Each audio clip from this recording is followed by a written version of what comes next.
Continuamos hoy, amigo oyente, nuestro viaje por la primera epístola del apóstol Pedro. En nuestro programa anterior estábamos observando la conducta en el hogar. En realidad estábamos considerando la relación que existe entre el esposo y la esposa. En primer lugar hablamos de una mujer casada con un hombre incrédulo. Luego observamos a un esposo y a una esposa aparentemente creyentes y de la manera en que se tiene que tratar a la esposa. Estamos seguros que dijimos algunas cosas que eran un poquito diferentes de lo que usted está acostumbrado a escuchar, y ahora estamos esperando una reacción, quizá con la anticipación con la que un muchacho espera la detonación de un cohete luego de haberse encendido la mecha. Se pone las manos en los oídos y espera la explosión. Hemos estado esperando esa clase de reacción que vamos a recibir de esta porción en particular. Ahora quisiéramos agregar una palabra más. El matrimonio, amigo oyente, es algo que Dios ha dado a la familia humana, no solo a los creyentes o a la nación de Israel. En el libro de Génesis, Dios hizo al hombre, y en ese instante el hombre estaba solo, y opinamos que el Señor le permitió estar solo por mucho tiempo para que pudiera apreciar que le faltaba algo. Y luego dice que Dios tomó al hombre, y del hombre hizo a la mujer. Es interesante notar la palabra hebrea, donde dice que ella será llamada Isha, porque salió o fue tomada de Ish.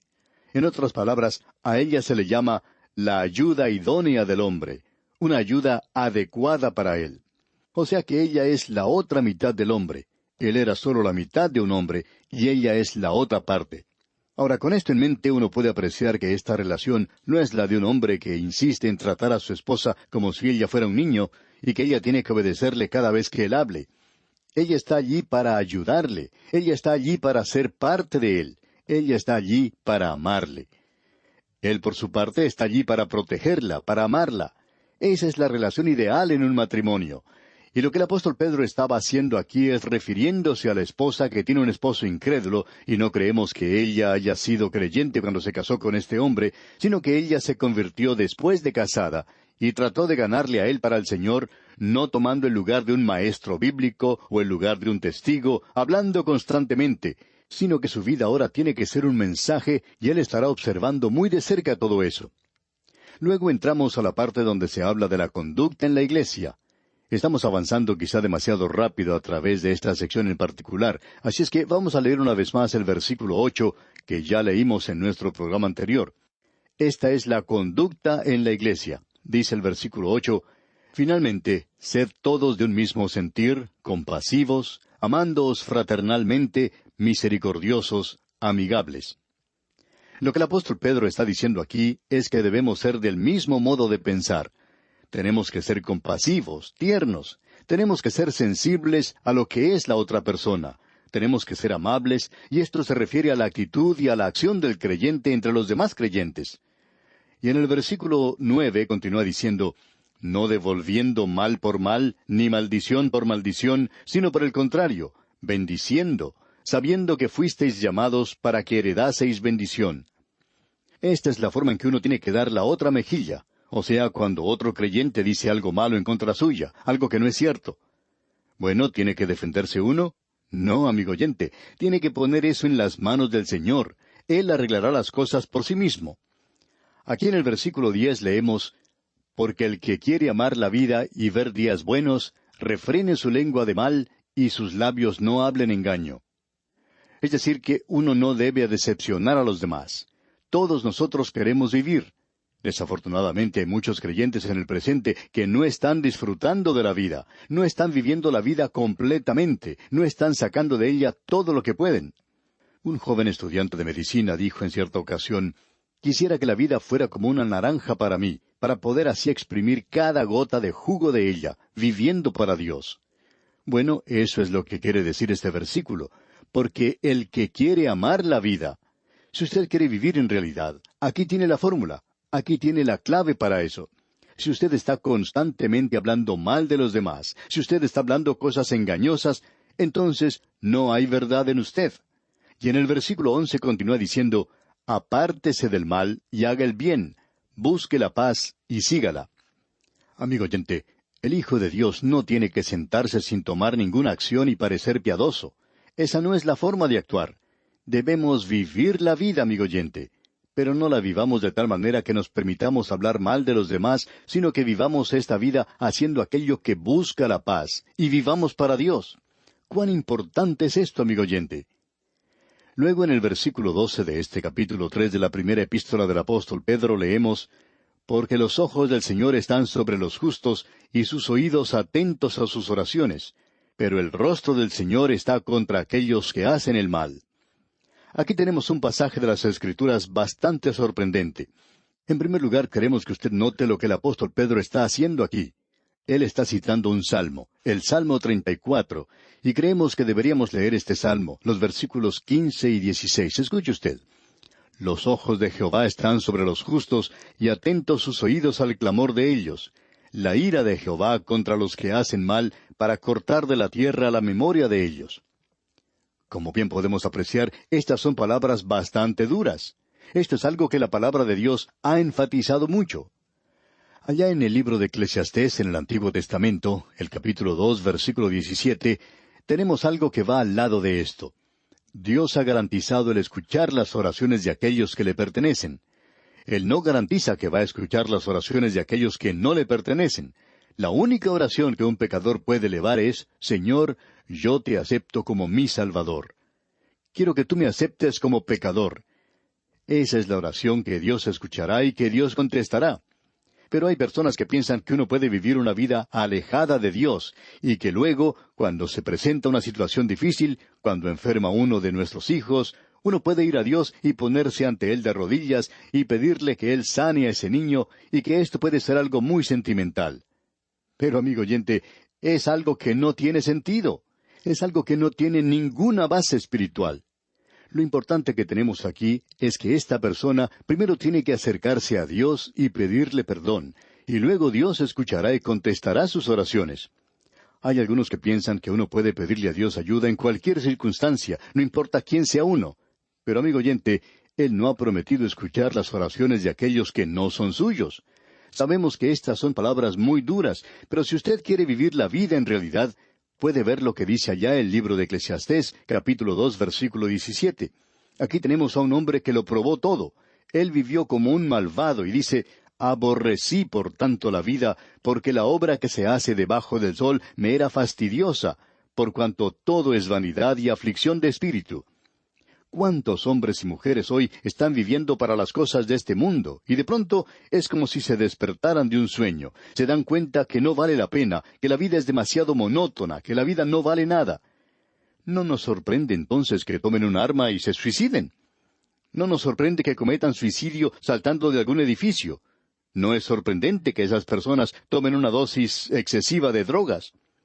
Amigo oyente, uno no puede comenzar a vivir la vida en plenitud hasta cuando tenga la relación correcta con Dios. Eso significa que nosotros estamos viviendo en un nivel muy alto, ¿no le parece? Ahora escuche lo que dice aquel versículo 13, volviendo aquí a la primera epístola del apóstol Pedro, capítulo 3. Leamos el versículo 13. «¿Y quién es aquel que os podrá hacer daño si vosotros seguís el bien?» Creemos que eso significa que Dios le da a usted una armadura que nadie puede tocar. Y en el versículo 14 continúa diciendo: «Mas también si alguna cosa padecéis por causa de la justicia, bienaventurados sois. Por tanto, no os amedrentéis por temor de ellos, ni os conturbéis». El sufrir por una causa justa debe traer gozo al Hijo de Dios. Si usted se está manteniendo firme, si está tomando una posición por lo que es justo, y no se hace a sí mismo una persona odiosa, hay creyentes que hacen eso y piensan que están tomando una posición firme por el Señor. Pero si nosotros hemos tomado una posición calmada por lo que es justo y por Dios en este mundo presente, debemos regocijarnos en el sufrir por eso. Debemos repetir esto nuevamente. Nosotros no vamos a escapar del sufrimiento en este mundo. Alguien dijo lo siguiente: Jesucristo a menudo habló de la cristiandad como un banquete, pero nunca como una comida campestre. ¿Y cuán cierto es esto, amigo oyente? Él nunca dijo que las cosas serían fáciles para nosotros. Tenemos ahora el versículo 15, y nos gustaría poder aclarar esto de tal manera que sea una bendición para su corazón. Vamos a hacer todo lo posible. Dice este versículo 15 del capítulo 3 de la primera epístola del apóstol Pedro: sino santificad a Dios el Señor en vuestros corazones, y estad siempre preparados para presentar defensa con mansedumbre y reverencia ante todo el que os demande razón de la esperanza que hay en vosotros. Esto indica que uno tiene que conocer un poquito en cuanto a la Biblia. La tragedia de la hora presente, amigo oyente, es que tenemos a un hombre o a una mujer que dice, yo soy creyente, y viene un escéptico y puede presentar una trama de la cual uno no puede salir. ¿Por qué? Porque uno no conoce la palabra de Dios. Pero aquí dice, santificad a Dios el Señor en vuestros corazones. Amigo oyente, usted puede tener un pequeño santuario, una pequeña iglesia en su propio corazón, donde cuando usted está viajando o caminando por la calle o en el taller o en la oficina o en la sala de clases, allí tiene una pequeña iglesia, allí tiene usted un pequeño santuario donde usted puede apartarse y donde usted puede santificar a Dios el Señor en su corazón, para que aquellos de afuera puedan conocer que usted le pertenece a Él. Y usted no tiene necesidad de estar hablando de eso todo el tiempo y hacerse una persona fastidiosa por lo que está diciendo, hablando de alguna manera demasiado piadosa. Amigo oyente, que nosotros podamos santificar a Dios el Señor en nuestros corazones, eso es lo que se necesita en la actualidad. En el libro de Habacuc, capítulo 2, versículo 20, leemos, Mas Jehová está en su santo templo, calle delante de él toda la tierra. Amigo oyente, los domingos usted puede ir a la iglesia, pero el mundo lo está dejando a usted de lado cuando se va a la playa, cuando va a la sierra, a las montañas, cuando va al desierto, cuando va a los lugares de diversión, y todo el mundo no está guardando silencio delante de él. ¿Por qué? Porque nosotros como personas individuales necesitamos santificar a Dios el Señor en nuestros corazones. Este es un versículo tremendo, por cierto.